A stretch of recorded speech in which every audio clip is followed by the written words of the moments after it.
Kita lanjutkan materi sumber daya ternak di bagian yang kedua.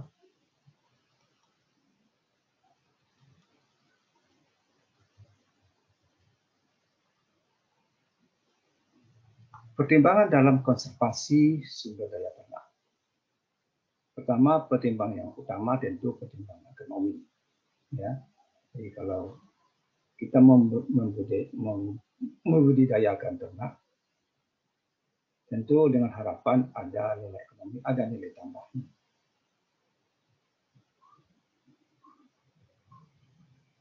Jadi ada keuntungan yang diperoleh nanti. Selanjutnya, pertimbangan kedua, ilmu pengetahuan atau science. Jadi dengan asumsi bahwa setiap populasi ternak memiliki keragaman genetik yang berbeda-beda. Nah, itu harus dipahami. Jadi misalnya sapi. Nah, sapi kan keragaman sangat banyak apa jenisnya. Nah, kita bisa memilih yang tepat untuk dikembangkan.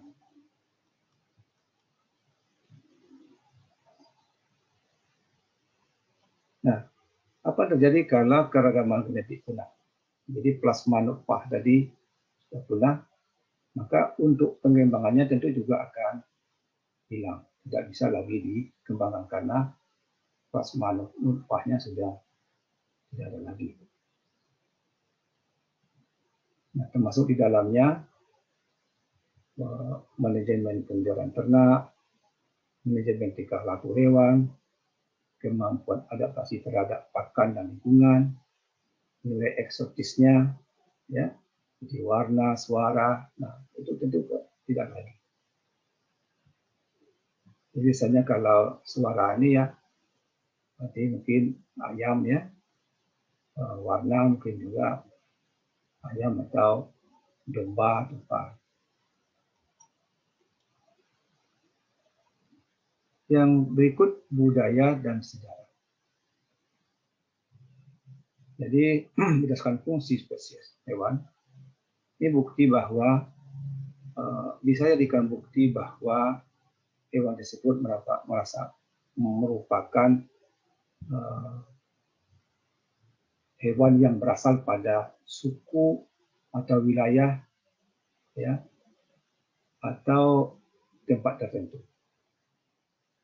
Ya, nanti kita akan bisa lihat, misalnya di Bengkulu ada ayam burgo. Nah, kalau orang bilang ayam burgo, orang akan tentu tahu, oh ini berarti ini ayam dari Bengkulu. Gitu.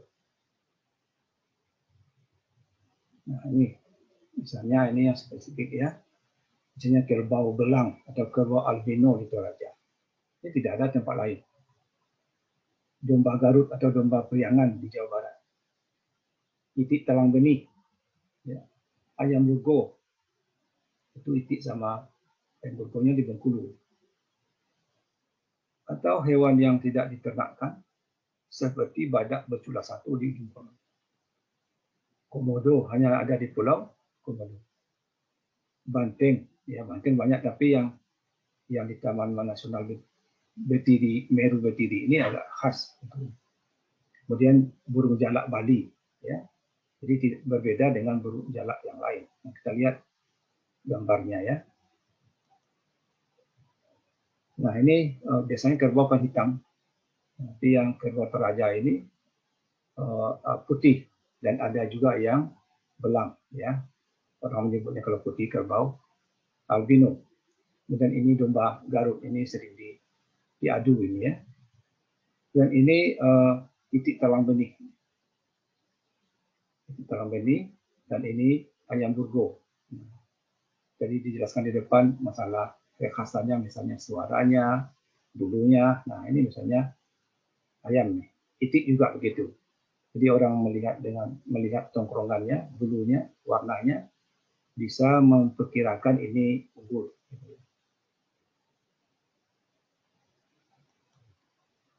Nah, ini badak bercula satu, ini hanya ada di Pulau Komodo, ya, hanya ada di Pulau Komodo. Nah, ini burung jalak Bali. Ini udah terancam punah juga. Dan ini banteng, ya, yang ada di Jawa Timur. Taman Nasional Meru Betiri, Jawa Timur.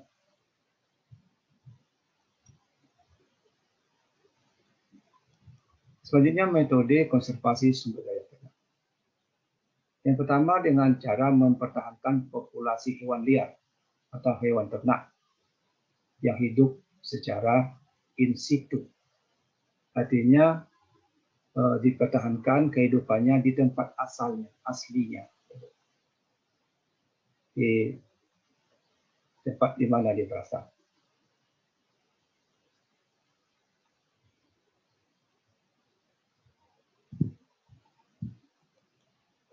Yang kedua, konservasi dengan jalan menyimpan beku materi genetik. Nah, jadi ini jadi bisa saja yang disimpan itu bukan yang hidup, tapi materi genetiknya disimpan di laboratorium, suatu saat bisa dikembangkan. Karena berada di luar wilayahnya disebut dengan ex situ, misalnya embrio-nya, gitu ya.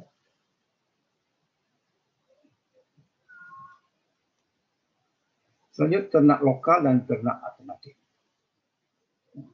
Ternak lokal, jadi jenis ternak yang umum atau dipelihara oleh penduduk atau peternak yang mudah ditemukan di suatu wilayah tertentu.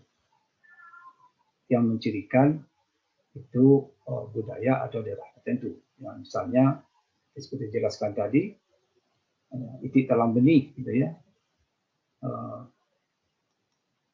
sapi kaur misalnya, ya. Nah, ini ayam burgo, ini kan mencirikan itu daerah tertentu. Atau kerbau dari Toraja tadi, ya, kerbau albino, ternak lokal, ya. Selanjutnya ternak alternatif. Nah, ternak alternatif disebut juga dengan hewan potensial. Artinya ternak alternatif ini adalah ternak yang tidak dipelihara, ya, secara umum oleh masyarakat. Memang mudah ada untuk memelihara, tapi belum dilakukan secara umum. Misalnya orang ternak madu, ada sekarang orang berternak madu, ya, tapi belum dilakukan secara umum. Jadi lebih banyak orang mengambil madu di madu liar, ya. Kata bekicot, kita lihat, ya, ternak madu, kemudian bekicot, ya. Tantangan dan peluang pengembangan sumber daya ternak. Apa tantangannya, ya? Benar. Atau ada peluang? Saya lihat tantangannya.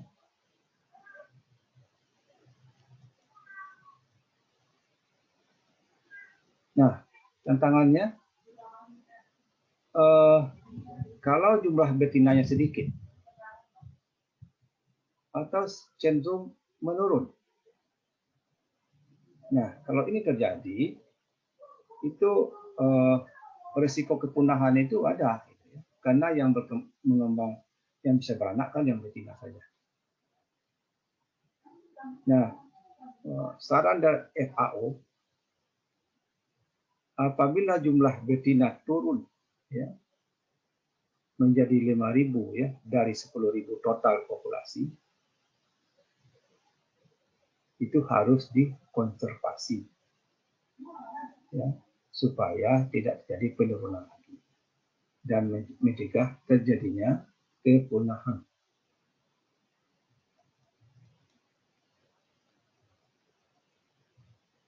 Soalnya pengembangan sumber daya bibit ternak secara berkelanjutan.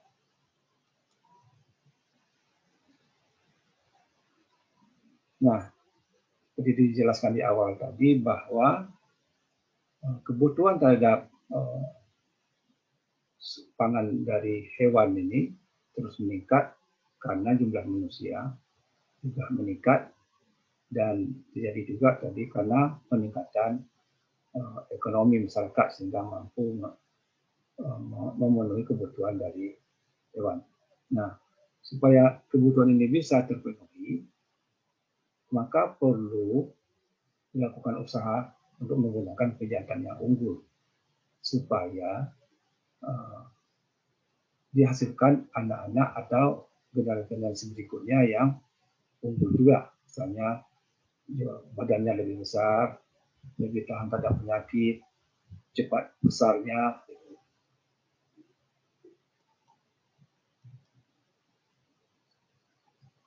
Nah, tantangan pengembangan,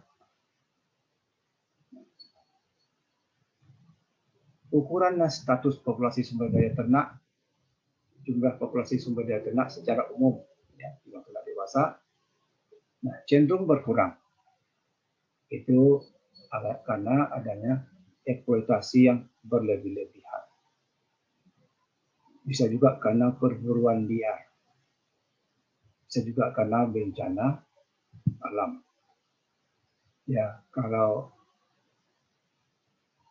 menurut Anda ini kira-kira potensi mana yang paling besar membuat populasi ternak itu menurun? Adanya eksploitasi yang besar-besaran, perburuan liar, atau bencana alam.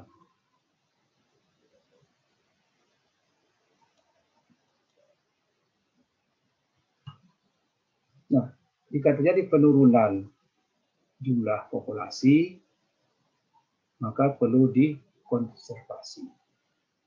Ini yang sudah dilakukan, contohnya kambing gembrong di Bali,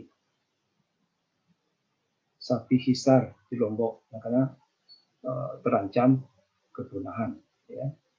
Jadi harus dikonservasi. Nah, dalam hal ini perlu juga dilibatkan iptek dan sains, ya. Misalnya masalah pemeliharaan, ya. Nah, jadi selain dari kawin secara langsung ya dan betina, nah sekarang ini juga ada lagi kawin suntik, ya, sehingga benih yang masuk ke betina itu benih yang unggul. Sekian, terima kasih.